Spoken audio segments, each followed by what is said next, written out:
একমাত্র আল্লাহ ছাড়া এই পৃথিবীতে এবং পরকালে আমাদের আপন বলে কেউ নাই।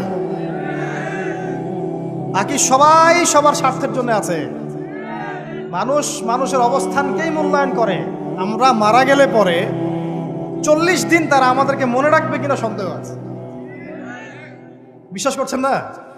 এই যে আমাদের অনেক আত্মীয় স্বজন মারা গেছে না, বছরে একটা বারো কি কবরস্থানে কেউ গিয়েছে? হয়তো যায়, মৃত্যুবার্ষিকী ওই দিন যায়, তাই না?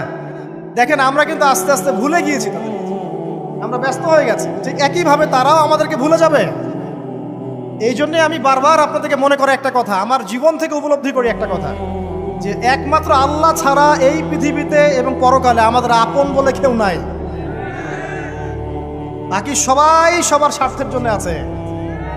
মানুষ মানুষের অবস্থানকেই মূল্যায়ন করে। মানুষ মানুষের অবস্থানকেই মূল্যায়ন করে। আল্লাহ রাব্বুল আলামিন আপনার ভিতরটাকে ভালোবাসেন। দেখেন, আপনি যখন নামাজ পড়েন নাই, আল্লাহ পাক কিন্তু আপনাকে ধ্বংস করে দেন নাই। আল্লাহ পরম করুণাময় আপনাকে হেদায়েত দিয়ে নামাজি বানিয়ে দিয়েছেন। জীবনে অনেক পাপ করেছেন,